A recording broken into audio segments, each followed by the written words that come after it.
topik, menyingkap isu, mengungkap fakta. Halo, assalamualaikum Sobat Citra, sahabat Purnama Sidi dan pemirsa channel YouTube Lintas Topik. Kita akan bincang-bincang dengan persoalan-persoalan yang menyangkut petani, lembaga keuangan, pemberdayaan, dan berkaitan banyak hal. Intinya masih seputaran petani. Kita pernah tahu ya bahwa petani itu adalah sebuah profesi yang banyak dibutuhkan jasanya, tapi sulit untuk mengakses pinjaman. Sulit untuk mengakses kredit. Tadi banyak hal yang jadi sebuah problematika. Di satu sisi pertanian ini dituntut bisa menjadi produk yang diunggulkan, tapi di sisi lain kesejahteraan petani juga masih sangat-sangat memprihatinkan.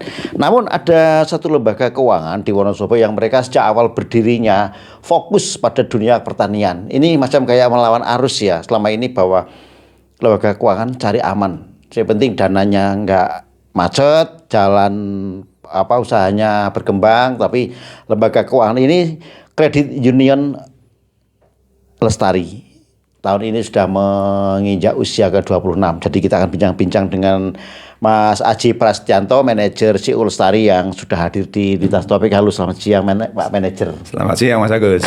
Sehat? Alhamdulillah. Oke, thank you hadir ya dari CU Lestari kan. Ya. Ini benar udah 26 tahun. Ya, tahun ini kita memaknai perjalanan 26 tahun. Kayaknya barusan kemarin ya, saya tahu waktu masih di Jalan Bismo itu, betul, ya masih di susteran kecil gitu kan. Nah, kita pengen tahu sih awal terbentuknya CU Lestari ini. Kan aneh nih, CU Lestari ini kayaknya kalau CU itu banyak kan dari lembaga-lembaga Katolik ya. Ya. Nah, apa sih yang latar belakangi terbentuknya CU Lestari? Baik, sebetulnya CU Lestari itu salah satu penggagasnya adalah Kongregasi Suster Putri Maria Yusef yang biasa dikenal dengan Suster PMY atau Suster Bisu Tuli begitu ya, yang ada di Jalan Mangli itu ya. Nah, memang sekitar tahun 96 itu kongregasi itu sedang membuka karya karena PMY itu identik dengan sekolah Bisu Tuli. Nah, maka pada waktu itu ada keprihatinan tentang bagaimana kondisi masyarakat, mengembangkan karya gitu ya. Nah, maka yang dipilih pada waktu itu adalah karya pemberdayaan masyarakat. Nah, pemberdayaan masyarakat ini yang akan diambil fokusnya ada pada, ternyata setelah dilakukan kajian oleh kongregasi itu, kehidupan masyarakat desa dan terlebih pada kehidupan petani. Nah, sehingga mulai tahun 96 itu mulai diinisiasilah pendampingan, masuk suster, ada semacam live-in gitu ya, kegiatan live-in untuk mengetahui kehidupan masyarakat desa itu di keluarga-keluarga petani. Awalnya di situ. Nah, disitulah akhirnya diputuskan atau ditetapkan oleh PMY, Suster PMY, untuk bagaimana karya ini untuk benar-benar mendampingi kehidupan para petani. Tapi di awal langsung mengambil segmen petani daerah atas atau petani umum selama ini. Nah, karena pada waktu itu ya seperti tadi Mas aku sampaikan, memang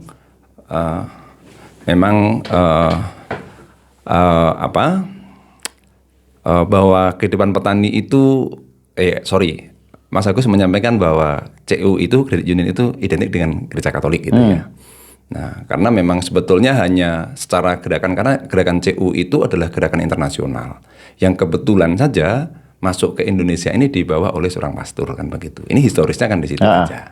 Nah, maka ketika ini memilih petani, nah tentu ada yang keterkaitannya suster-suster PMY yang pernah berkarya. Nah, maka pada waktu itu di Grugu Kaliwiro misalnya itu sudah ada klinik.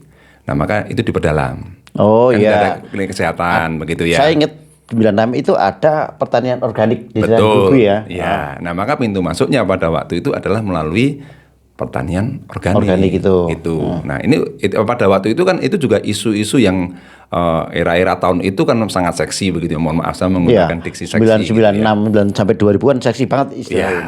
Nah, itu pintu masuk bagaimana isu lingkungan, tetapi juga isu ekonominya kan muncul. Karena pada waktu itu kalau organik itu bagian dari isu lingkungan hidupnya sebetulnya, tetapi kalau misalnya produk organik itu kan kesehatan, lifestyle, sehingga pada waktu itu juga mempunyai nilai ekonomi yang cukup tinggi begitu. Lah, itu sebagai pintu masuk begitu. Awalnya berapa anggota? Pada waktu itu memang diinisiasi oleh kelompok petani di Grugu sama di Buntu. dan kemudian berkembang ke Desa Wates. Sehingga 3 kelompok ini yang mengawali. Nah, di Grugu itu ada sekitar 8 keluarga, di Buntu ada 4 keluarga, di Wates itu malah melalui kelompok doa bapak-bapak itu. Awalnya di situ. Sehingga kalau itu di global itu mungkin sekitar 25 sampai 30 kakak lah ya. Konsep awalnya memang simpan pinjam atau juga ada pendampingan langsung di lapangan? Nah, ini. Sehingga sekarang memang identiknya CU itu ada Pertanian Lestari, akhirnya yang sekarang terlihat itu credit unionnya, lembaga keuangannya gitu ya. Padahal pada waktu itu ketika memang kita menghidupi petani, itu apakah masalahnya permodalan? Tidak. Awalnya memang yang paling dominan seperti tadi Mas Agus sampaikan di awal, petani itu tidak bankable, sulit untuk mencari modal, itu iya kehidupan. Tetapi di dalam koridor itu, kita tidak hanya melihat bahwa petani itu hanya masalah permodalan. Nah, maka pada waktu awal, kita pernah membuat sekretariat petani lestari. Nah, itu yang kita lakukan apa? Ada advokasi tentang hak-hak petani. Ada pendampingan budidayanya. Ada jaringan pembuatan pasarnya. Nah, yang keempat ini sebetulnya apa? Tentang permodalan. Nah, sehingga dulu itu ada 4 divisi ini yang pada waktu kita inisiasi. Nah, saya pada waktu proses setelah 2 tahun berjalan, saya yang diminta di Permodalan. yang di lembaga keuangannya itu. Sehingga sebetulnya ini inisiasi itu sudah bukan tiba-tiba muncul membuat CU-nya, tidak. Ini sebenarnya pemasaran juga dulu ada divisi sendiri, advokasi ada divisi sendiri, budidaya ada divisi sendiri, dan lembaga keuangan divisi sendiri.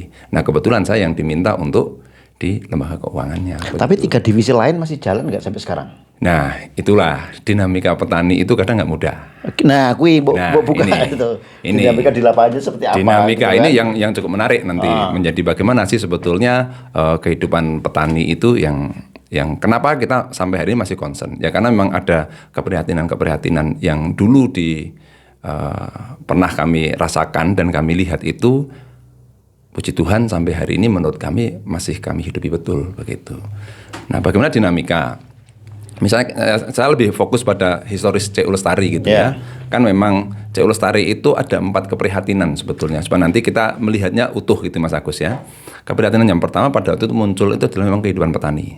Salah satunya permodalan, teknik budidaya, jaringan pasar, dan kalau memang keterbatasan lahan, itu menjadi salah satu hal yang itu benar-benar menjadi concern kami. Yang kedua, keprihatinan kaum muda desa. Nah, sebenarnya saya pribadi, saya ini mohon maaf sekarang menjadi manajer itu bagian dari proses pemberdayaan kaum muda desa. Karena saya pada waktu itu adalah anak muda desa yang kepingin kuliah tapi tidak bisa. Nah, ini diberdayakan oleh kongregasi PMY. Kaum muda, peran perempuan yang ketiga, ini juga menjadi penting. Karena kehidupan petani tanpa dukungan perempuan itu juga tidak akan jalan dengan baik gitu. Apalagi nanti fokusnya kami sekarang menjadi fokus keluarga. Dan yang keempat isu tentang isu lingkungan hidup. Nah, 4 hal ini yang melatar belakangi bagaimana CU Lestari itu ada. Sehingga kalau sekarang kenapa masih concern kepada petani? Ya secara kesejarahan, secara nilai-nilai yang kami hidupi itu memang karena apa? Ya karena kehidupan petani, masyarakat desa. Kalau gini, mungkin bisa lebih kerucutkan lagi.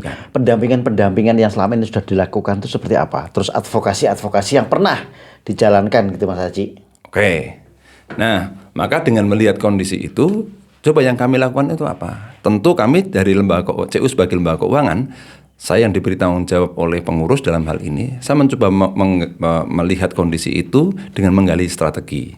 Dan salah satu hal yang coba kami temukan, dan ini juga bagian dari hasil disertasi salah satu doktor di Universitas Sanata Dharma, Dr. Titus Odong, ternyata gerakan CU itu tidak melulu pada lembaga keuangan. Ada 4 peran yang itu dilakukan. Peran yang pertama itu adalah intermediasi sosial, yang kedua intermediasi keuangan, yang ketiga jasa pengembangan usaha, dan yang keempat jasa sosial. Nah, 4 hal ini yang harusnya diberikan CU sebagai lembaga itu kepada anggotanya. Nah, apa yang harus dilakukan? Intermediasi sosial itu adalah bagaimana CU itu sebagai lembaga intermediasi itu harus mampu mengoptimalkan anggotanya supaya mereka itu bertumbuh dan berdaya. Artinya apa? Knowledge, Transfer knowledge-nya harus jalan transfer di situ. knowledge, transfer skill. Nah, sehingga yang kita berbicara kompetensi, itu yang harus dilakukan. Tidak serta-merta sekarang mereka butuh duit dikasih duit. Enggak.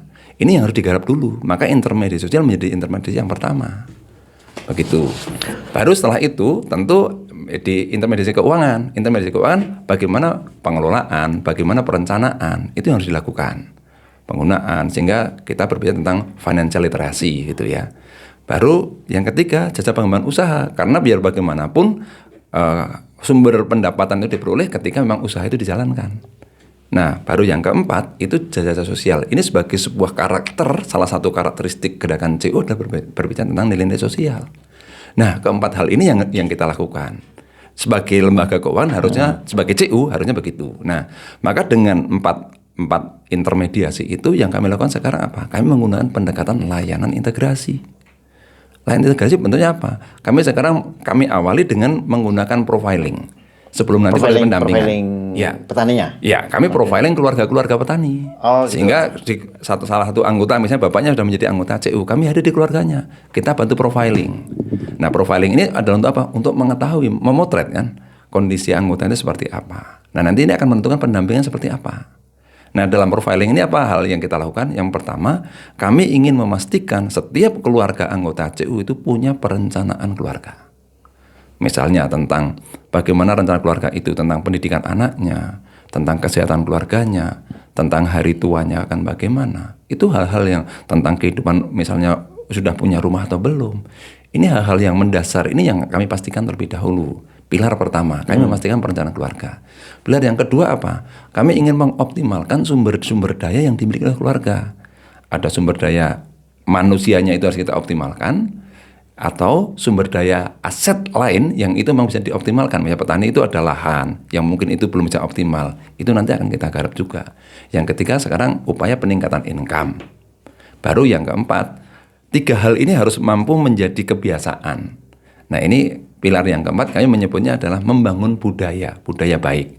Nah, kami menyebutnya adalah budaya lestari. Supaya nanti ini bagaimana keterkaitan CU Lestari dengan budaya yang numpang branding ya? Ya, numpang branding. Itulah. Sehingga budaya lestari itu apa sih? Ya, insan pembelajar, gaya hidup Ugahari misalnya. Hal-hal itu yang memang harus kita branding. Maka kalau ini keterkaitan memang kita seperti melawan arus. Ya, disitulah kita yang sekarang kita lakukan. Sehingga kalau berbicara pendampingan, apa yang kita lakukan? Pendampingan itu benar-benar satu keluarga harus berbeda dengan keluarga yang lain. Karena kondisinya berbeda-beda. Nah, inilah tantangan kami nanti. Lembaga punya tantangan, petani juga harus kita gali betul hal-hal apa yang perlu ditemani prosesnya. Nah, Mas, kalau di 96 awal dulu, Iya. berapa sih modal yang digelontorkan untuk jalan CU Lestari ini? Nah, kebanyakan bahwa membuat lembaga itu pasti punya modal berapa, sehingga seperti top down gitu ya. Iya. Kami pada waktu itu apa? Kita bottom up.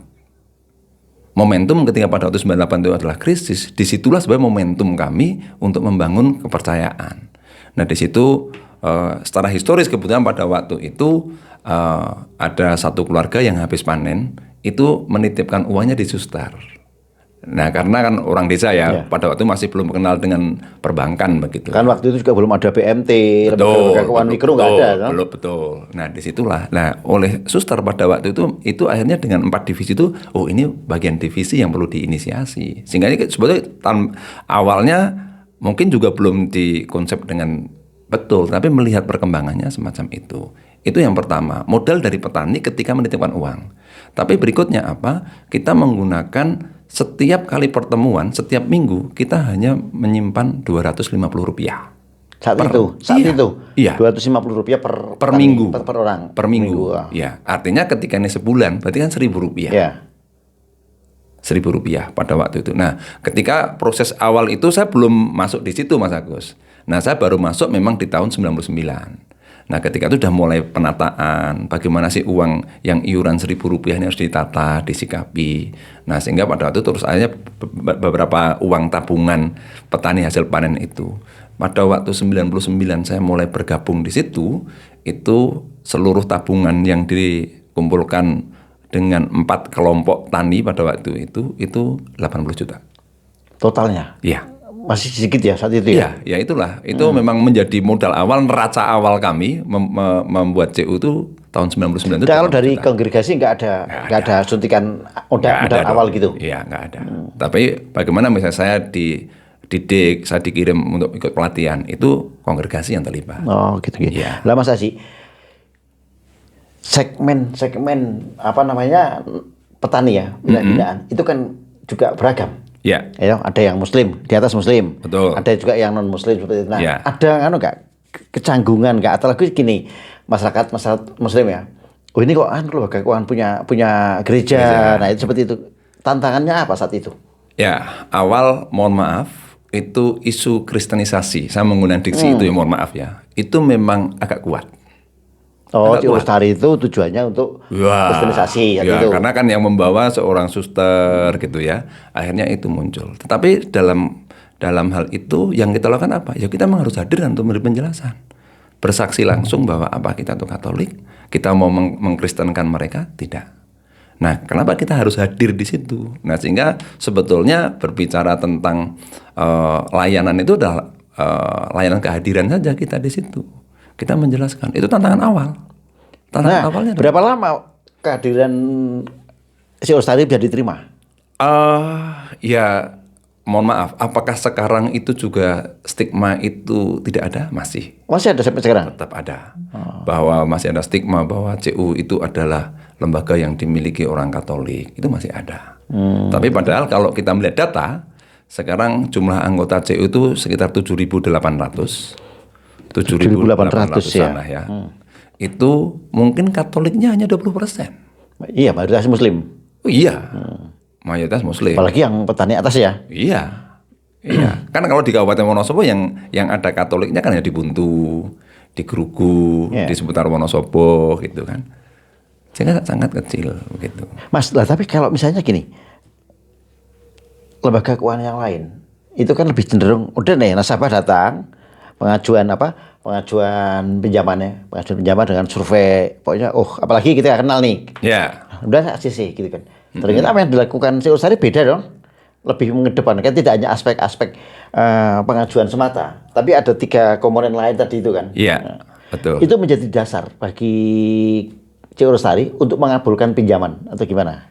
Ya, salah satunya kenapa kita menjadi berbeda. Yang pertama, tetap kita mengingat nilai dan faktor kesejarahan. Itu bagi saya sampai saat ini masih bertahan karena saya merasa punya tanggung jawab untuk menjaga nilai itu.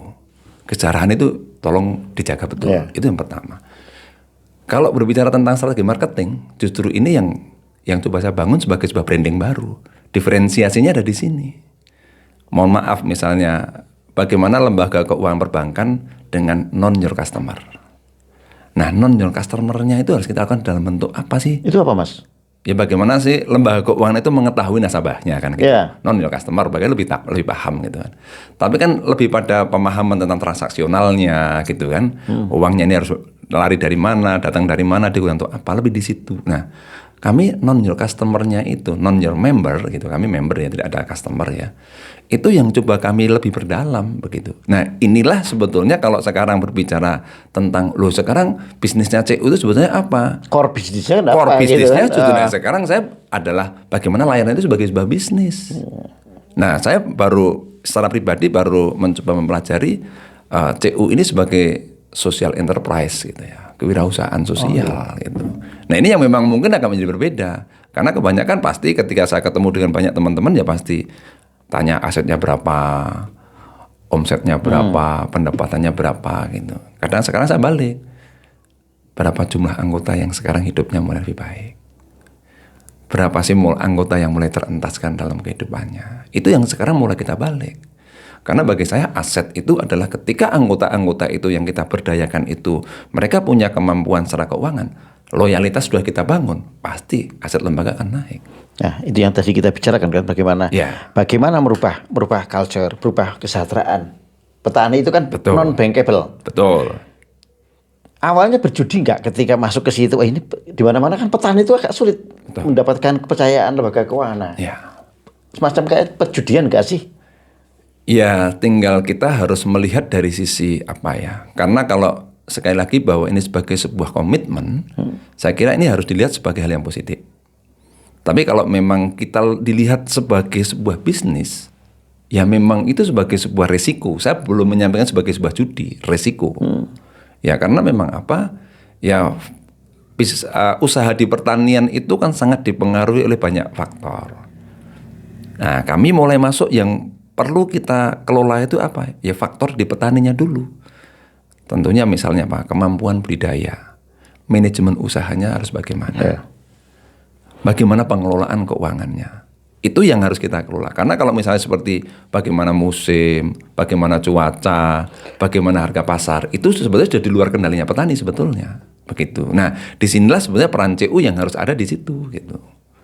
Artinya begini, CU Lestari mencoba untuk membuat ekosistem baru ya. Ya. Ya, ekosistem baru kan tidak hanya semata-mata pada aspek pembiayaan, tetapi ada aspek-aspek lain sebagai sarana penunjang di situ. Iya. Iya. Maka kesadaran itu lebih, saya memang secara pribadi pernah mengalami titik jenuh ya dalam tanda petik ketika saya sebenarnya juga bagian dari, mohon maaf, seperti pertobatan begitu ya. Ketika dulu perjalanan saya terlibat 15 tahun, saya benar-benar mengalami kejenuhan. 15 tahun di CU. Karena apa? Saya seperti, mohon maaf, seperti robot saja. Diminta untuk pertumbuhan, send of growth. Sehingga kalau asetnya nggak naik, jumlah anggota nggak naik, itu sudah seperti pengadilan akhir begitu. Apalagi sampai menjelang batas waktu akhir tahun ya. Betul. Nah, disitulah coba, loh kayaknya kok seperti ini saya menjadi seperti robot ya. Saya tidak pernah melihat bahwa saya pribadi itu berkembang atau tidak. Anggota yang saya layani itu sebetulnya berbicara kesejahteraan atau naik atau enggak gitu. Nah, tahun 2015 itu pergumulan saya selama 3 tahun saya. Padahal kalau secara kelembagaan di tahun 2015 itu justru mulai settle. Salah satunya apa? Kantor pusat itu kita bangun. Iya, kantornya udah megah sekarang kan. Betul. Nah, disitulah itu sebagai sebuah lembaga keuangan berbicara keberhasilan dari sisi ya aset yang dimiliki lah ya. Tapi justru di situ saya pengalaman pribadi mengalami kekeringan. Hal apa sih? Ternyata kok begini. Nah, maka 3 tahun itu apa yang saya lakukan apa? Saya kembali ke lapangan. Saya hadir di anggota-anggota. Oh, ternyata ada disparitas perbedaan yang menurut saya sudah cukup berhasil, tapi ketika saya hadir di anggota betul, mereka belum mengalami perubahan. Disparitas seperti apa yang dirasakan ketika Mas Aji ini kembali ke lapangan? Contoh, saya menggunakan data. Pada waktu itu adalah pertama, simpanan anggota naiknya tidak cukup signifikan. Di CU Lestari berapa sih simpanan untuk simpanan wajibnya itu hanya 30.000 per bulan. Sampai sekarang? Iya. 30.000? Iya. Nah terus? Ya ada simpanan-simpanan lain tentu ya. Nah itu yang nanti sesuai dengan kita dorong dengan financial literasinya itu dengan apa? Siklus hidupnya tadi tahapan ya. Bagaimana nanti kita dorong untuk pendidikan, untuk masa depan, itu sudah kita siapkan. Nah itu yang pada waktu itu kenaikan tidak cukup signifikan. Rata-rata mohon maaf, sahabat rata-rata kok kenaikan hanya 500.000, maksimal paling 1 juta selama 1 tahun. Itu berbanding dengan kenaikan pinjaman. Nah, disinilah titik. Lah, terus ini kok nggak sebanding. Misalnya ini naik 1 juta, kok pinjamannya naik 5 juta. Juga. Misalnya. Coba lebih dalam lagi, saya lihat usahanya. Kok juga konstan. Ini ada yang keliru ini saya. Ini alarm ya? Alarm bagi saya, alarm. Lah disitulah saya mulai ada pergumulan. Wah ini kayaknya ada sesuatu yang tidak pas ini. Nah setelah kita ada kesadaran baru itu, dilengkapilah dengan COVID. Wah itu momentum. Apa ya didapatkan COVID itu? COVID itu momentum yang seperti apa? Ya, COVID memang dalam tanda petik pada waktu itu secara usaha banyak yang down. Tapi pada waktu itu kami justru titik balik ketika kami berbicara tentang value. Nilai bahwa CU Lestari hadir itu adalah untuk anggota. Itu justru kami secara nilai, kami justru menemukan ketika COVID. Berarti turning point-nya ada di 2020 itu ya? Ya, itu benar-benar. Itu benar-benar kenapa sekarang yang akhirnya dulu sampai tahun 2018, contoh berbicara visi lembaga, itu pasti menjadi lembaga keuangan. Itu tagline-nya begitu. Iya. Redaksinya pada semacam itu. Nah, pasca 2000 apalagi disempurnakan COVID itu, sekarang kami mampu akhirnya merubah visi. Dan visinya apa sekarang adalah membuat hidup keluarga anggota menjadi lebih baik. Itu value yang diincar itu ya? Oh, gitu. Sehingga sekarang basis layanannya apa? Kami keluarga. Sehingga pendampingan kami pendampingan keluarga. Ya tadi 4 pilar tadi, memastikan setiap keluarga membuat perencanaan dan lain sebagainya itu. Kalau keanggotaan ada nggak yang non petani? Banyak.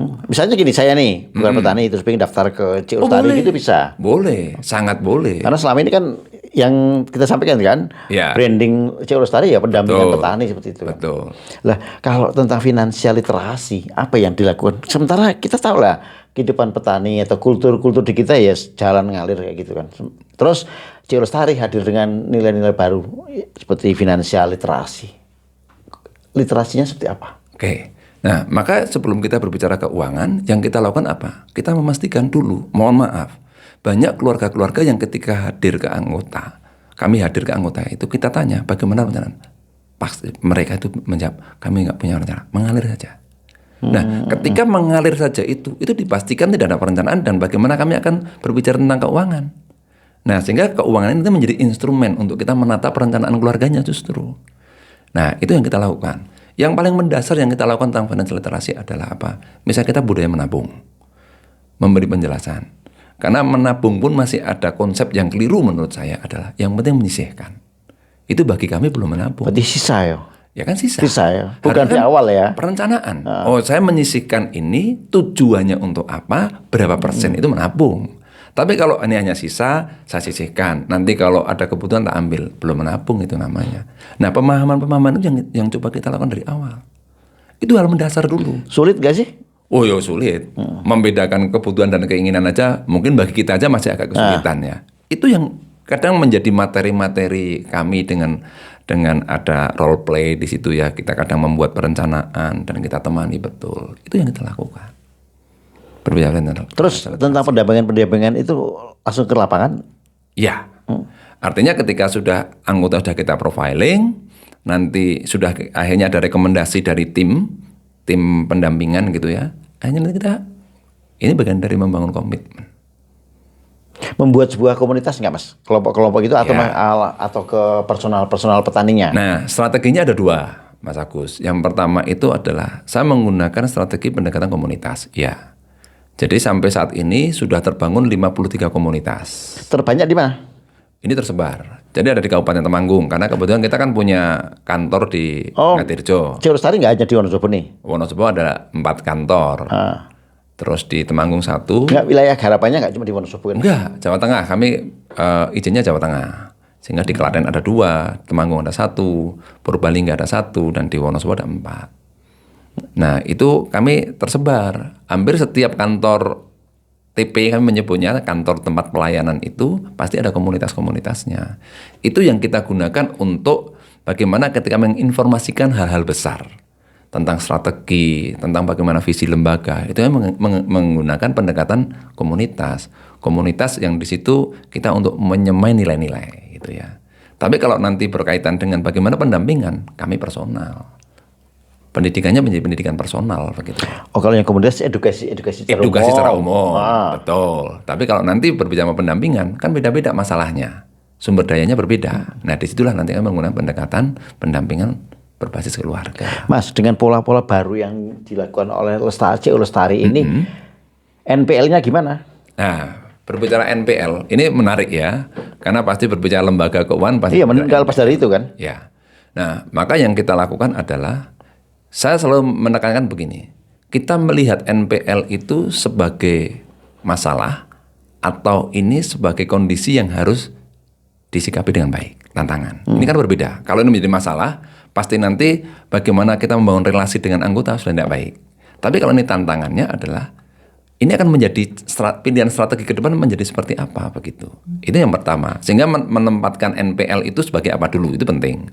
Nah, berbicara kondisi realnya, ya ini satu hal Mas Agus. Memang ketika melihat petani itu yang tidak bankable, itu ketika memang mereka tidak punya, memang benar. Kalau gagal panen, gagal usaha, mereka nggak punya duit. Tapi begitu memang mereka ada, nggak perlu kok mereka ditagih. Ketika petani itu ya nggak bisa menunaikan kewajiban ya, karena faktor misalnya gagal panen dan lain-lain gitu kan. Apa yang dilakukan C Lestari? Ya, ini pertanyaan menarik, sangat menarik nih Mas Agus. Ini memang pernah, sehingga pasca COVID ya, dan kita sekarang membangun strategi dengan strategi layanan integrasi ini mungkin yang sulit dilakukan juga oleh kebanyakan lembaga keuangan. Ini saya berbicara tentang konkret, contoh konkret gitu ya. Saya tak perlu menyebutkan nama, ada satu anggota yang pada waktu itu gagal usaha, itu pinjam di CO 60 juta. Itu benar-benar gagal usahanya. Memang nggak ada hasil sama Nggak sekali. ada hasil. Terus? Nah, pada waktu itu akhirnya kita profiling. Dan setelah kita bongkar, yang kita temukan apa? Usaha itu memang tidak bisa kalau itu untuk menyelesaikan pinjaman 60 juta. Hasil rekomendasinya apa? Itu harus kita tambah pinjaman. Sebentar. Usaha yang dilakukan tidak profit. Ya. Gampangannya kayak Ya. gitu. Tapi kenapa berani menurunkan pinjaman dalam jumlah besar? Nah, akhirnya pada waktu itu kalau berbicara nominal, itu sampai kita sempat di angka 300. Jadi dari 60 juta udah macet, Ditambah pinjaman sekarang lagi? menjadi 300 juta. Kok gambling? Ya. Nah, ini. Nah, maka yang kita lakukan adalah evaluasinya dulu.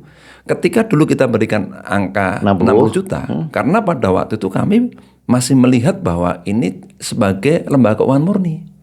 Yang penting kamu pinjam, Balik, ada balik, untung. Ya. untung. Yes. Kami nggak mau tahu usahanya kamu itu apa gitu. Nah, pasca ada hal ini, oh ternyata kegagalan di sini. Oh ternyata skala usahanya memang tidak cukup untuk bisa mengembalikan itu. Karena ternyata anggota itu masih ada punya pinjaman di tempat lain. Semacam Itu yang kayak- selama ini kita nggak tahu. Semacam kayak gali lubang tutup lubang itu. Iya. Nah, pasca itu akhirnya sekarang kita temani total. Bahkan sekarang apa? Ketika panen, uangnya langsung masuk ke CU. CU yang membantu mendistribusi. Ini kemana. Oh, gitu. Semacam kayak konsultan finansial ya. Iya, memang harusnya begitu. Bagaimana lembaga keuangan sekarang menjadi partner itu yang ya mohon maaf mungkin akan menjadi brandingnya kami adalah mitra-mitra yang bukan hanya mitra sebagai penyedia lembaga keuangan, tapi benar-benar keluarga itu benar-benar hidup bersama dengan CU karena mereka apa?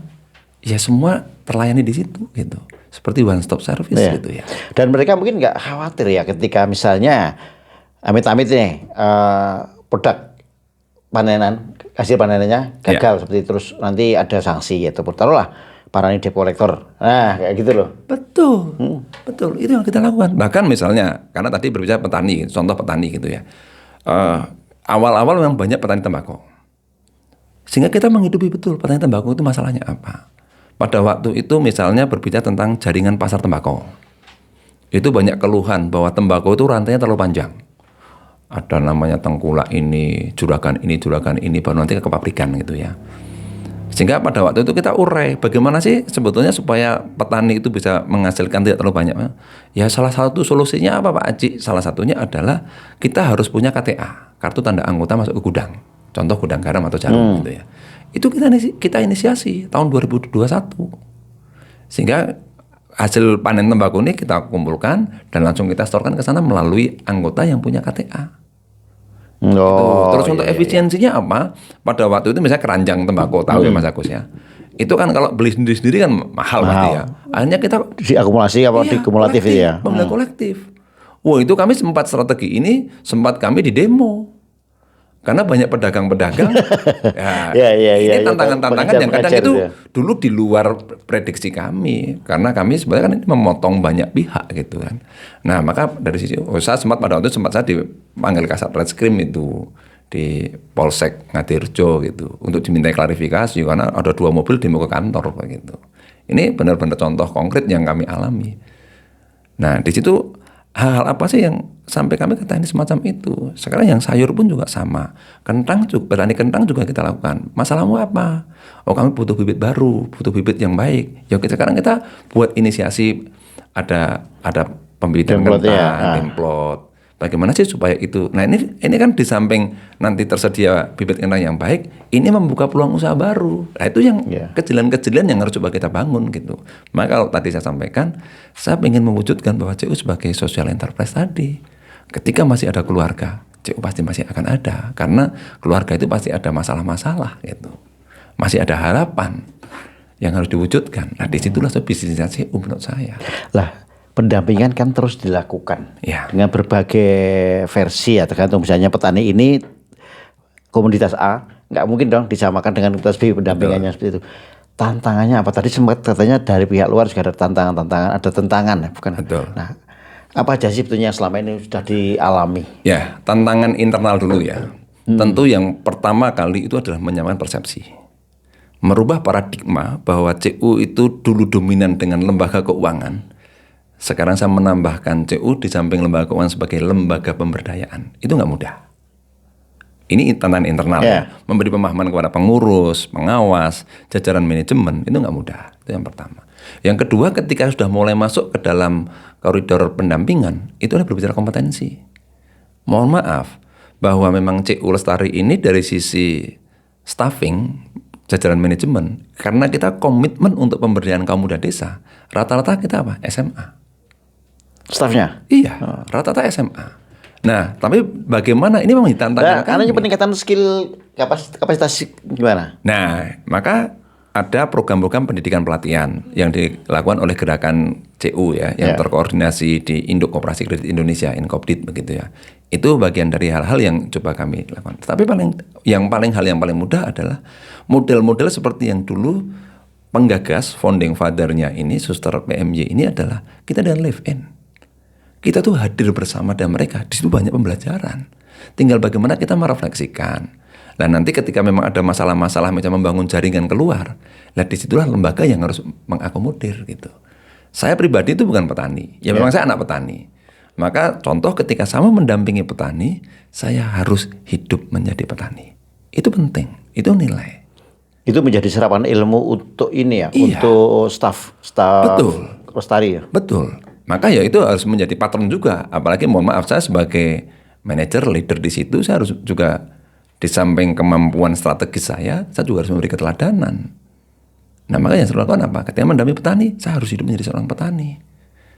Sehingga ketika saya hadir mendampingi petani, ketika ada kegagalan, saya tidak selalu hanya menyalahkan mereka. Tapi tahu akar persoalannya. Betul. Kalau tadi dikatakan di awal itu kan sebelum 2018 lebih dominan Lembaga keuangan. lembaga keuangan. Sekarang Betul. ada plus pemberdayaan.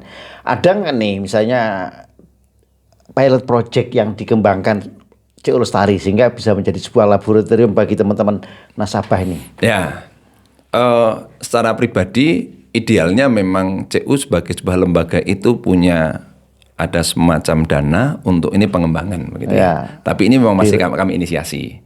Maka yang coba saya lakukan adalah saya mendorong bisa nggak anggota-anggota kita kemudian menjadi satu komunitas unit usaha.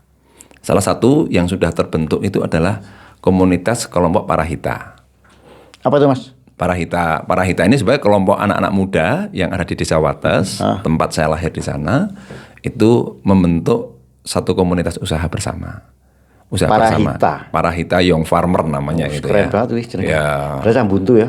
Ya. Buntu ya? Ya, Wates. Oh, Wates Ya, gitu kan. itu Parahita Young Farmer itu sebetulnya apa ya? Komunitas kaum muda yang di situ mempunyai harapan untuk mewujudkan kesejahteraan bersama. Ini kan berbicara tentang nilai. Nah, ini kan nilainya CU juga kan bagaimana kesejahteraan bersama. Nah, itu apa? Mereka juga kita temani prosesnya adalah apa? Hal-hal apa yang perlu kita lakukan ketika ada masalah-masalah yang kalian semua sendiri hadapi gitu. Maka pada itu muncul apa? Kami butuh bibit kentang, Pak. Kami ada pengen ternak domba, Pak. Nah, itu coba kita inisiasi dengan apa? Kita belajar, kita membuat kajian analisisnya, kami membuat bis plan-nya, begitu ya. Nah, itu sehingga sekarang masih. Nah, ini yang kita harapkan setelah itu terjadi apa? Kita ingin menjadi laboratorium. Nah, sekarang masih coba kita hidupi di situ. Sehingga ini juga bagian dari komitmen saya. Saya bagian dari manajemen CU Lestari, tetapi juga bagian dari komunitas Parahita itu. Sekarang masih ada ternak domba, masih ada pembibitan kentang. Saya kembangkan sekarang itu juga tanaman stroberi. Nah, itu sebenarnya bagian dari apa? Saya berharap besok menjadi semacam eduwisata di situ. Menjadi eco hub-nya begitu ya. Oh iya. Ya, Oke. itu. Nah, berkaitan dengan tadi apa laboratorium dan lain. Oke, diminum dulu Mas Haji. Oke, siap. Terima kasih Mas Agus. Ya. Mumpung ada Cleo sebagai sponsor kita. Iya. Nah Mas, tapi gini. Tadi ada Parahita. Berarti anak-anak muda sekarang. Iya. Sementara CU Lestari berdiri 96. Ini sudah lintas generasi kan? Betul. Nah, ada perbedaan culture nggak nih antara generasi yang dulu sama generasi sekarang, di mana generasi awal pun sekarang masih menjadi keluarga besarnya CU Lestari kan? Betul. Nah, piye Mas itu Mas? Nah, ini juga pernah saya ditanyakan ketika pada waktu itu ada buletin PICU namanya, Pusat Informasi Kredit Union Jakarta juga menanyakan hal yang sama. Saya memang bagian menjadi generasi awal. Generasi awal. Nah, sekarang ini sebetulnya dari sisi manajemen aja Mas Agus, sekarang sudah mulai ke generasi kedua. Karena ketika 96 itu diinisiasi, itu masih ada anak-anak yang sekarang sudah terlibat menjadi kepala TP, justru kepala cabang. Itu adalah anak-anak ketika yang sekarang menjadi kepala cabang. Ketika dulu inisiasi CU, dia masih anak-anak. Masih budaya menabung anak-anak. Oh iya, tahun-tahun segitu. Ya, artinya dari sisi generasi itu sudah ini sudah mulai ke generasi kedua. Nah, tantangannya apa? Ada perbedaan. Iya. Saya bagian dari generasi X lah ya. X atau Y kita ya. Aku manut kok. Ya, semoga itulah ya. Gitu ya. Apapun istilahnya. Masa-masa transisi di mana kita masih berbicara tentang nilai, berbicara kalau kita bekerja itu berbicara tentang jenjang karir, berbicara tentang kesetiaan berproses, itu masih cukup kuat bagi kita. Loyalitas kan? Kita masih cukup ya. Tapi era sekarang tidak. Nah, disitulah kadang memang menjadi tanggung jawab dan kadang menjadi beban berat juga saya. Bagaimana era anak sekarang yang ya era sekarang lah kita tahu lah. Gen Z-nya itu ya. Gen Z-nya itu yang penting ya mohon maaf pragmatisme ya. Saya kerja, saya sudah melihat CU sebagai lembaga keuangan yang begitu. Ini kerjanya sama begini, nanti hasilnya bayarnya gede, misalnya hal itu. Sementara kami harus menjaga nilai. Nah itu yang paling berat. Nah ini kan masih ada gap di situ. Gapnya, benturan-benturannya di situ kan. Betul. Nah tetapi memang itu menjadi ranah saya. Karena kalau secara kemampuan teknikal, saya harus belajar dari mereka. Misalnya berbicara tentang teknologi, media, IT, saya belajar dari mereka. Tetapi saya harus lebih berbicara, misalnya menang kalah, saya harus menang dari sisi nilai. Ke spiritnya itu ya. Sehingga saya bagian dari penjaga spirit. Nah inilah yang menurut saya kekuatan CU Lestari dalam hal ini sebetulnya ada kekuatan spirit itu.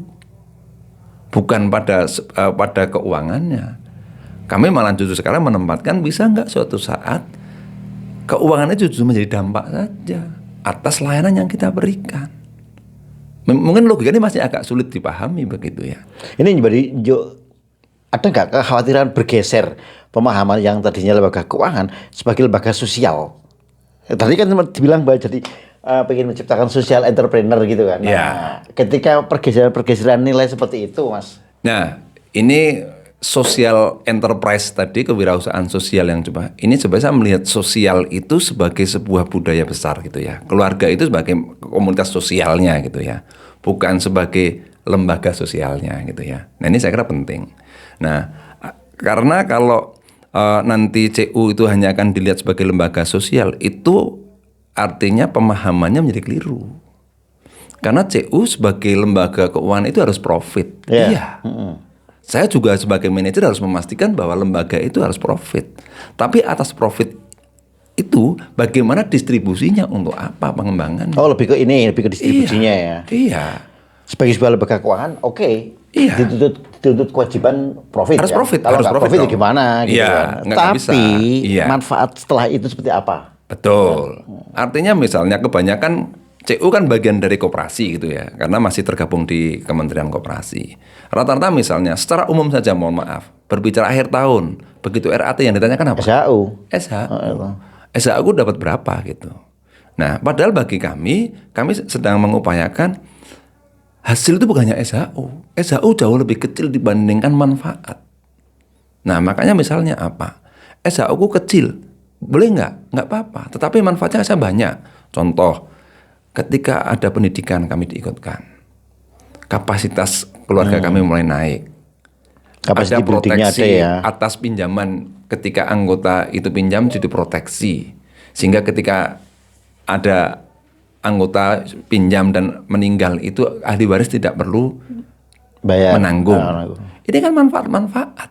Cuman kan biasanya pragmatisme kan ya RAT SHU. Nah, gitu kan? Nah disitulah kami itu sudah RAT taruh sudah yang ke-25 dan kami tidak pernah memberikan uang transport dan kehadiran kami rata di atas 85%. Karena apa? RAT di samping sebagai sebuah kewajiban lembaga untuk mempertanggungjawabkan, tetapi juga sebagai sarana untuk membangun persaudaraan. Sarana pendidikan itu yang tidak pernah kita hilangkan. Maka ketika RAT selalu ada satu sesi misalnya untuk motivasi, itu kan kita berikan. Kita undang narasumber dari luar. Nah itu yang harus kita lakukan. Saya melihat itu begini Mas, kalau lembaga keuangan lain kan ya sudah transaksional semata. Ya. Sementara di Cik Lestari dari apa yang kita bicarakan, saya membayangkan ini sebagai sebuah usaha keluarga. Ya. Nasabah, petani itu menjadi bagian sebagai keluarga dari Cik Lestari. Iya. Demikian juga Cik Lestari itu keluarga dari petani Betul. ini, sehingga kayak intimate-nya itu terjaga di situ. Betul. Nah, pada akhirnya yang muncul adalah dampak. Dampak apa sih yang dirasakan ketika kehadiran Cik Lestari itu di desa? Oke. Yang pertama paling simpel aja Mas Agus. Memang maka mohon maaf, saya pasca COVID itu yang saya lakukan adalah sebagai sebuah lembaga pasti punya corporate identity, seragam misalnya contoh itu ya. Justru yang saya lakukan pada waktu itu apa? Saya meminta semua karyawan menggunakan seragam, tetapi saya tidak. Kenapa manajernya malah nggak seragam? Nah itu, karena kami ingin apa?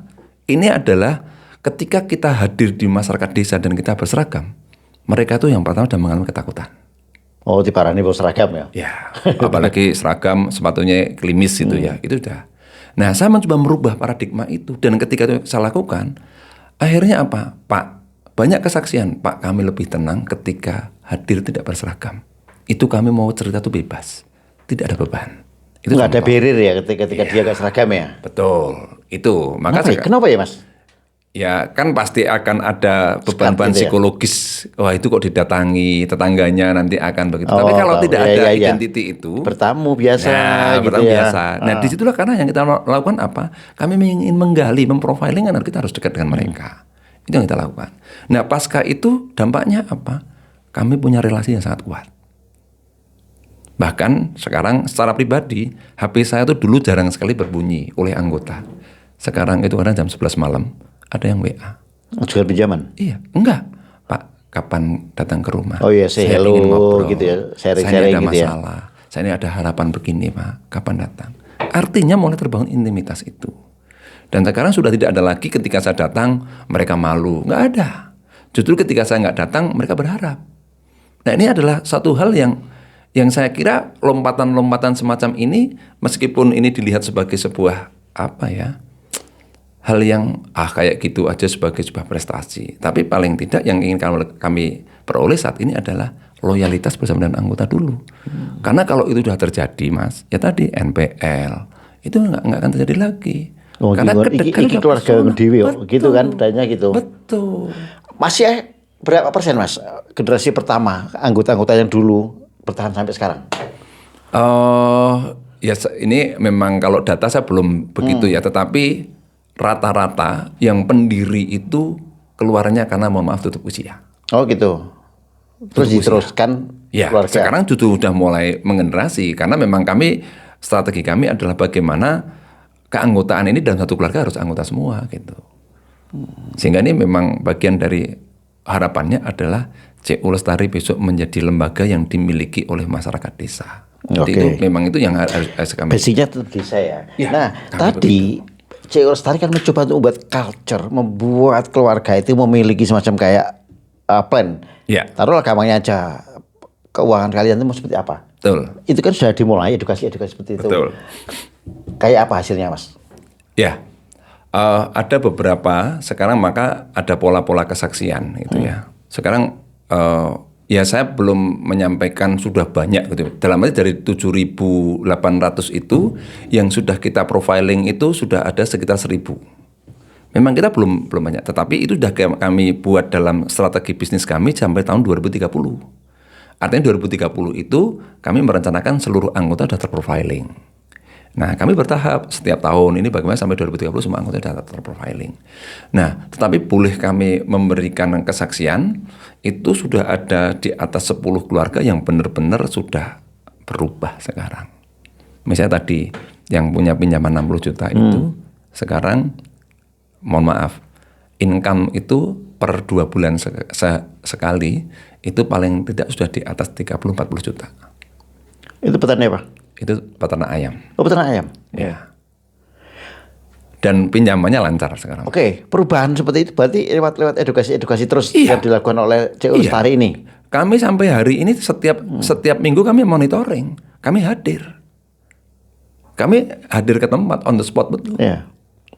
sambil kita membangun komunikasi. Jadi bukan kami hadir hanya monitor tentang usahanya, keluarganya kita dialog di situ, ada perubahan apa. Itu yang intimitas kami sekarang ada di situ. Kalau dari sisi non ekonomisnya apa yang dilihat dari perubahan-perubahan mindset yang sudah dilakukan? Ya tadi mindset, akhirnya kenyamanan keluarga, keterbukaan dalam keluarga, pengelolaan keuangan yang lebih terbuka, perencanaan dilakukan bersama, mereka mulai ada dialog lebih intim. Itu sesuatu yang memang ini sebetulnya jarang sekali dilihat oleh lembaga keuangan secara umum. Tapi kami justru melihat sebagai nilainya ada di situ. Keluarga itu harmonis. Karena ada beberapa case yang pada waktu itu kalau kita tidak sampai pada level keluarga membangun keluarganya, ada satu case juga ketika kami temani dari sisi ekonomi dan itu berhasil, justru keluarganya hancur. Ekonominya bagus. Ekonominya bagus. Tapi aspek keluarganya hancur karena apa? Mohon maaf. Pondasinya kuat. Pondasinya. Oh ini begitu mohon maaf. Sore bapaknya sudah mandi. Gaya hidupnya berubah. Dan itu akhirnya ya sudah mulai bawa perempuan lain. Itu akhirnya. Nah disitulah sebetulnya. Nah itu harus kita mulai dari mana? Dari dalam. Nah sehingga kita mau profiling. Ketika lainnya mau integrasi, secara pribadi saya harus mulai dari diri saya sendiri. Saya harus profile keluarga saya pastikan keluarga saya dulu. Saya harus selesai dalam keluarga saya. Nah itu yang artinya sehebat strategi apapun ketika itu sebagai orang di dalam tidak melakukan, itu tidak akan kuat. Dan itu berlaku juga untuk semua staf di C. Lestari ya? Ya, saya memang meminta untuk itu mereka profiling sendiri. Kalau tidak pun, saya siap untuk memprofiling. Sekarang berapa sih jumlah staf di? Sekarang dari 52. 52 dari semua cabang nih? Iya, dari semua cabang. Terus omsetnya Mas? Ya, sekarang kami dipercaya oleh anggota itu per akhir bulan Agustus kemarin 132 miliar. Besar juga ya, dari awal. Nggak terbayang di awal segitu ya? Oh ya nggak terbayang. Saya nggak terbayang sampai aset segitu, terus punya karyawan sampai 52, itu nggak pernah terbayang. Nah disitulah justru akhirnya berbicara tentang peran intermedia sosial, bagaimana saya harus berkembang. Disitulah saya sungguh kuat. Artinya kalau berbicara dampak loh, Mas Aci bekerja di CU, hartanya berapa? Bagi saya tidak hanya di situ, tapi saya perkembangan saya apa? Banyak hal. Saya sekarang banyak punya relasi secara nasional, saya banyak pengetahuan yang saya peroleh. Ini akhirnya kan bukan hanya secara ekonomis, bukan secara materi, tapi ada aspek-aspek lain, gitu kan? Yang lain, begitu. Lah Mas, peningkatan kapasitas tadi kan bilang bahwa keluarga ataupun nasabah itu selalu ada edukasi, di mana teman-teman internal juga harus diperkuat secara kapasitinya kan. Terus bagaimana C. Lestari ini memberikan peningkatan kapasitas? Secara internal yang kita lakukan adalah kami dalam waktu 1 tahun itu pasti ada 2 kali kita ketemu. Itu pleno, pengurus, pengawas, dan manajemen. Itu kita bertemu, itu paling tidak minimal 2 hari. Itu bagian dari kita membuat evaluasi dan merencanakan. Jadi kalau di awal bulan Januari kita evaluasi dan membuat perencanaan untuk tahun berjalan, tapi kalau nanti di tengah semester Juli Agustus gitu evaluasi semester sekaligus untuk perencanaan berikut. Itu adalah menjadi momentum apa untuk kita saling mengedukasi di situ. Di samping ada kegiatan pelatihan ke dinas, ada pelatihan secara gerakan, kami ada pertemuan lokakarya nasional setiap tahun. Itu kami ikutkan, pengurus, pengawas, manajemen, kami bertahap ikutkan. Karena apa? Membangun jaringan relasi itu. Sambil kapasitasnya harus mereka kita naikkan. Begitu. Nah, berkaitan dengan pendampingan yang sudah dilakukan di beberapa desa itu, Mas Haji melihat kira-kira ada nggak desa-desa yang bisa dijadikan contoh? Oh ini kayaknya pendampingannya berhasil deh. Kan saya yakin nggak semuanya berhasil. Betul. Atau lebih tepatnya belum berhasil. Belum berhasil. Nah, ada nggak yang bisa dijadikan contoh sehingga itu menjadi sebuah role model gitu, Mas? Nah, ini pertanyaan yang menggelitik ini. Ini memang sekarang baru mau kita inisiasi. Kami salah satu yang sekarang mau jadikan kita piloting itu adalah Desa Wates. Yang dulu menjadi embrio lahirnya C. Lestari. Karena pada waktu itu tahun 2012 karena kita mau menggunakan pendekatan teknologi berbasis online dan pada waktu itu belum ada jaringan internet, akhirnya tuh kantor itu harus kami tutup. Dan kami pindahkan ke Kejajar. Nah, disitulah itu bagian penebusan kami sekarang. Kami ingin mengembalikan itu. Nah, sehingga kami baru bulan Mei kemarin kami membuka kantor kas lagi di sana karena kami ingin mencoba Wates menjadi piloting bagaimana CU ini akan hadir menjadi lembaga yang dimiliki oleh masyarakat desa. Ini kami baru proses negosiasi, diskusi dengan sampai sekarang diskusi kami sudah dengan pemerintahan desa dan ini sudah mulai ada mau kerjasama MOU dengan pemerintahan desa, terlebih pada pemberdayaan masyarakatnya. Poin pemberdayaan masyarakat nanti akan kerjasama dengan CU. Nah ini adalah pintu masuk kami untuk kami bagaimana CU itu hadir memberdayakan anggota itu benar-benar dirasakan oleh desa. Kami akan memilih Wates tahun ini akan memilih Wates dulu untuk evaluasi. Aspek kesejarahan itu ya. Salah satunya kami masuk gitu. mulai di situ dulu. Lah Mas, kalau kita membuka cabang atau layanan baru, artinya nanti juga akan berkaitan dengan masalah penambahan kos. Memang seberapa besar omset yang diperoleh dari Wates itu? Ya, artinya begini. Memang secara bisnis itu kami sudah membuat perhitungan. Jadi misalnya berapa jumlah anggota, berapa tabungan yang harus ada di sana, berapa potensi anggota untuk kita kembangkan di situ, bagaimana penelitian itu harus ada. Misalnya kalau memang mau membuka cabang, itu perhitungan kami adalah anggota minimal di angka 300 sampai 500 orang. Terus omsetnya minimal di angka 5 miliar. Dan itu Wates sudah masuk di situ. Sudah. Nah, artinya hal-hal yang semacam ini kan itu secara lembaga keuangannya itu secara bisnisnya Masuknya. ya. Bagaimana sekarang kami branding kantor harus ukuran berapa itu pun juga sudah kami buat. Nah, tetapi dari sisi gerakan kalau kami memang memilih Wates itu ini menjadi piloting dulu. Ada kalau ini berhasil nanti kan tinggal duplikasi. Direplikasi ke yang lain ya. Replikasi kemana gitu, adaptasi, replikasi gitu. Itu. Dari beberapa desa itu masih ada nggak yang perlu dibina? Banyak. Banyak. Nah, faktor utama yang dihadapi mungkin terlepas dari si lestarinya, aspek-aspek pertanian di desa itu apa aja sih? Ini. Oke.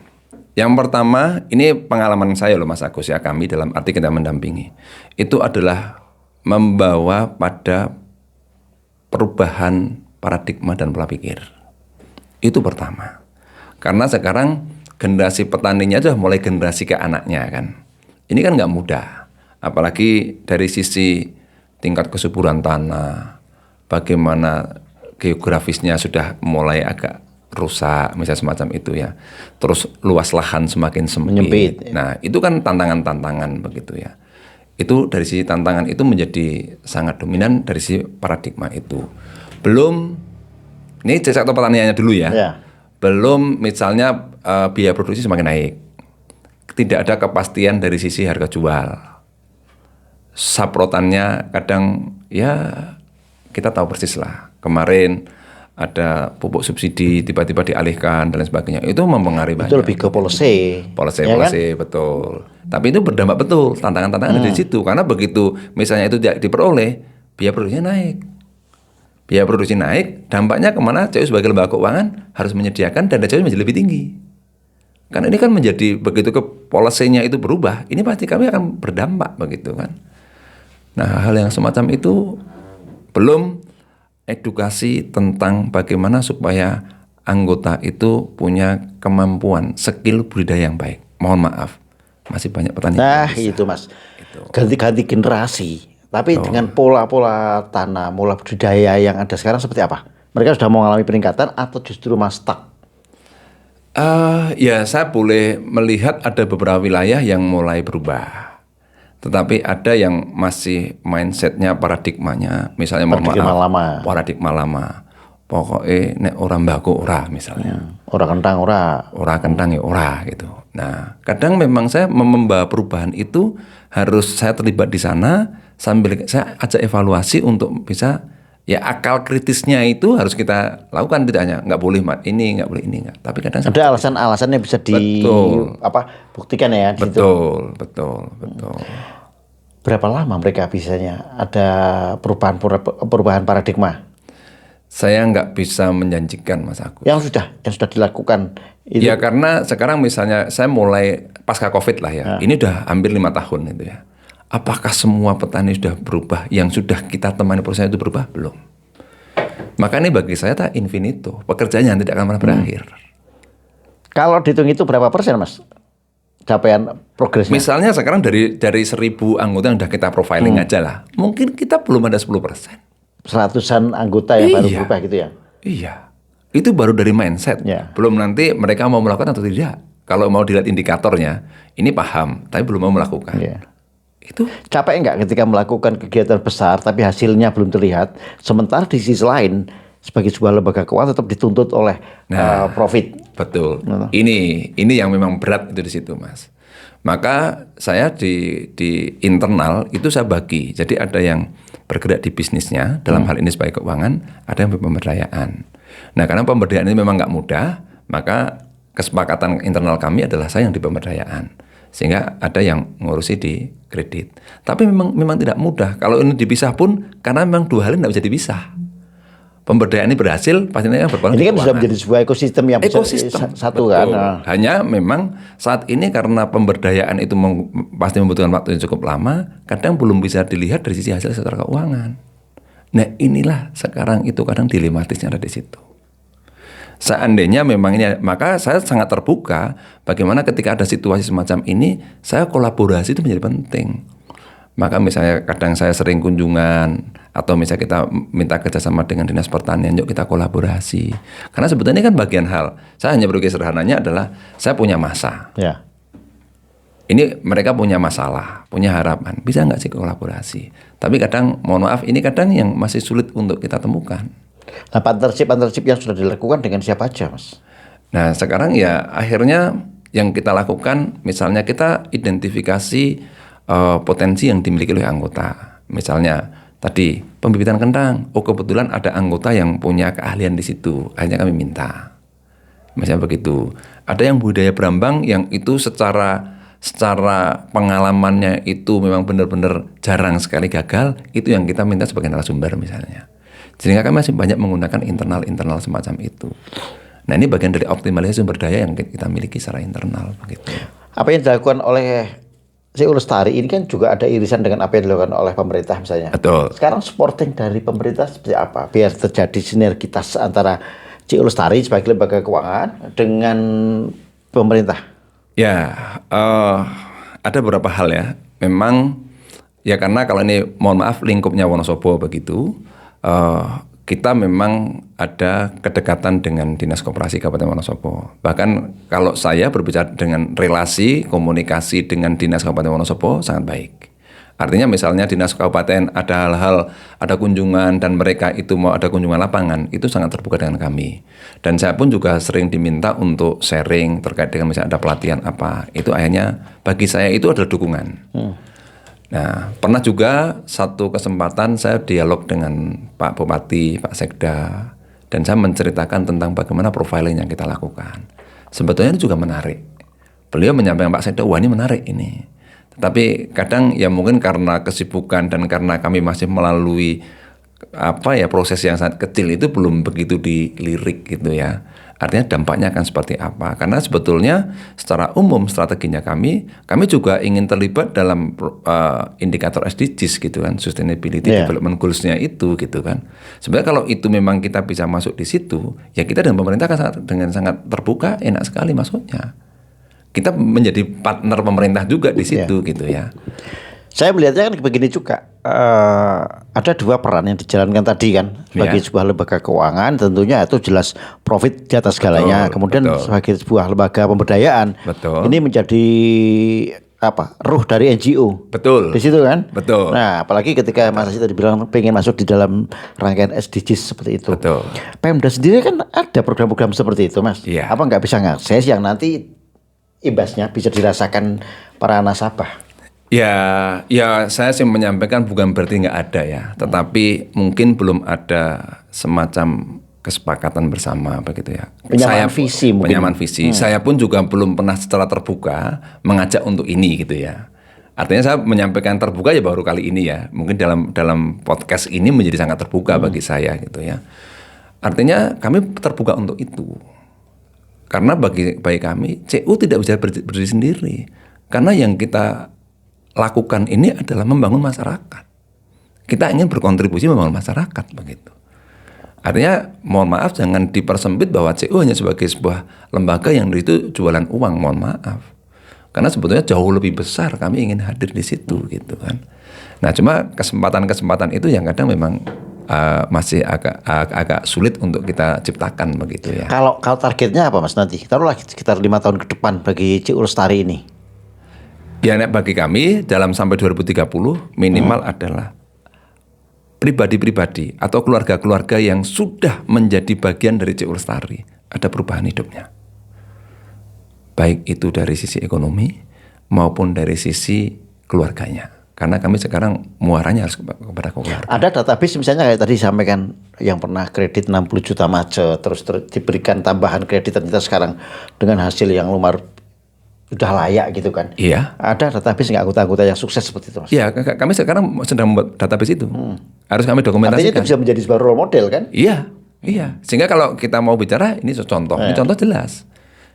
Kami jelas. Jadi kalau kami profiling itu Mas Agus, kami ada profil identifikasi keluarganya secara umum, bagaimana usahanya apa. Itu kami ada semua. Ada semua. Bahkan misalnya ada anggota yang punya pinjaman seperti tadi dari 60 menjadi 300 juta itu kan? Sudah kami buatkan cash flow-nya. Berapa tahun itu akan lunas, nanti tabungannya kami di berapa, ini nanti akan usahanya akan seperti apa. Itu sudah kami buatkan dalam dokumen profil anggota itu. Enak ya kalau misalnya begitu loh Mas.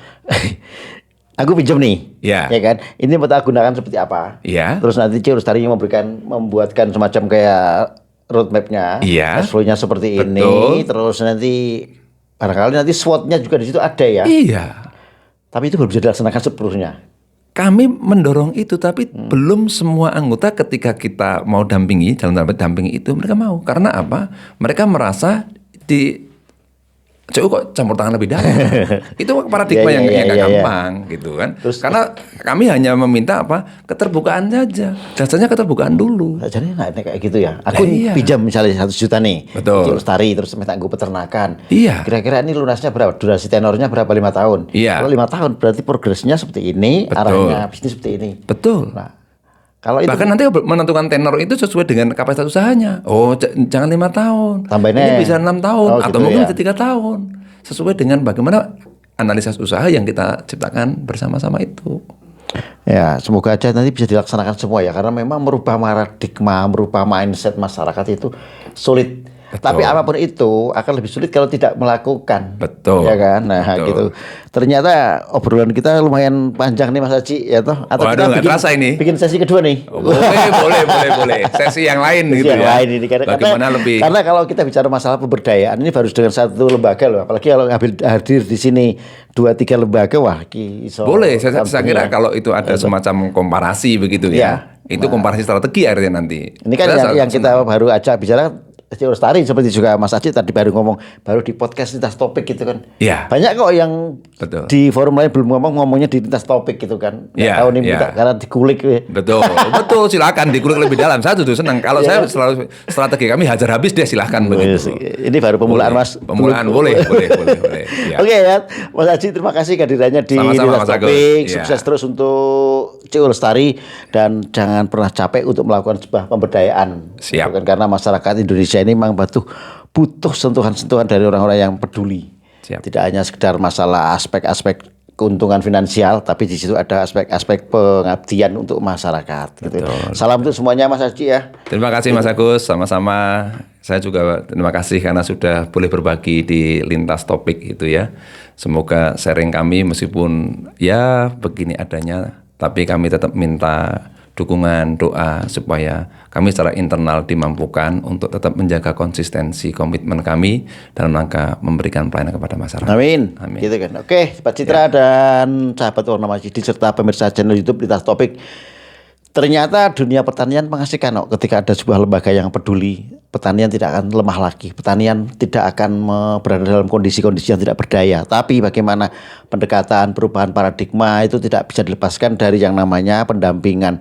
Dan merubah mindset, merubah paradigma itu tidak mudah, butuh sebuah waktu yang panjang dan ini yang sangat melelahkan. Tidak setiap orang, tidak setiap lembaga siap dan mau untuk terus konsisten berada di jalur-jalur yang seperti ini. Tapi kita berharap bahwa Cik Lestari ini tetap bisa menjalankan peran karena memang harus ada agen-agen yang seperti ini. Dan demikian bincang-bincang kita pada hari ini. Saya Ida Agus pamit. Terima kasih. Lintas topik, mengangkat isu, mengangkat fakta, selalu baru. Setiap cerita, setiap waktu, kami hadir bawa terang yang satu. Lintas topik untukmu dan aku, meningkat dunia tanpa ragu.